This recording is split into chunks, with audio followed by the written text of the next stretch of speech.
Hello, আজকে আমি make করব ম্যাঙ্গো সাবু। এই সামারের সব থেকে ভাইরাল একটা রেসিপি অ্যান্ড এত ইয়ামি একটা রেসিপি। এই গরমে ফ্রিজে রেখে ঠান্ডা করে খাইতে কি যে শান্তি লাগে। এনিওয়ে, ফার্স্টে আমি সাবুটাকে বয়েল করে নিয়েছি, দেন ঠান্ডা পানিতে আমি একটু ওয়াশ করে নিয়েছি এটাকে কোল্ড করার জন্য। একটু জমাট বেঁধে গেছে, কোনো সমস্যা নাই, অন্যান্য ইনগ্রিডিয়েন্টস দিলে এটা নর্মাল হয়ে যাবে।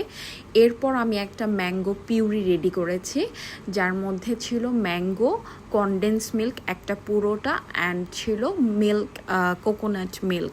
অ্যান্ড কনডেন্স মিল্ক ছাড়া অন্য কোনো সুগার অ্যাড করা যাবে না। কনডেন্স মিল্কের সুগারটাই আপনাকে পুরোটা সাপোর্ট দিবে, এক্সট্রা সুগার দিলে কিন্তু পানি উঠে যাবে। এই তিনটা মিলে যে পিউরিটা রেডি করা হয়েছে, জাস্ট ম্যাঙ্গোর সাথে কোকোনাট মিল্কের কম্বিনেশনটা মানে মুখে না দিলে বোঝা যাবে না এটার টেস্ট। সো আমি এই ব্র্যান্ডের কোকোনাট মিল্ক ইউজ করেছি। আপনারা চাইলে বাজারের যে অন্যান্য মিল্ক আছে কোকোনাট মিল্ক সেগুলো ইউজ করতে পারবেন, একটা করলেই হলো। এরপর আমি একটু মিক্স করে নিলাম। তারপর আমি এর ভেতরে যার যেটা ইচ্ছা, আমি একটু কোকোনাট মিল্ক পুডিং যেটা সেটাকে কিউব করে নিয়েছি। এরপর এটার সাথে চাইলে পর আপনি কিছু নাটস অ্যাড করতে পারেন, বাট আমার মাথায় ছিল না।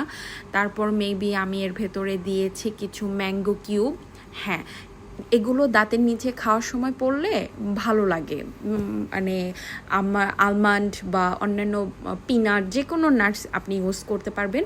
আমার কিন্তু রেসিপিটা রেডি হয়ে গেছে, এটা জাস্ট ফ্রিজে ঠান্ডা করে সার্ভ করতে হবে। একটু আপনার নিজের মতো করে ডেকোরেশন করে নেবেন। আমি একটু সার্ভিং ডিশটা ক্লিন করে নিচ্ছিলাম। অ্যান্ড এই রেসিপিটা আমি আমার ওয়াইফের বার্থডেতে নিয়ে গিয়েছিলাম, সবাই খেয়ে এত প্রশংসা করেছে। সবাই ট্রাই করবেন।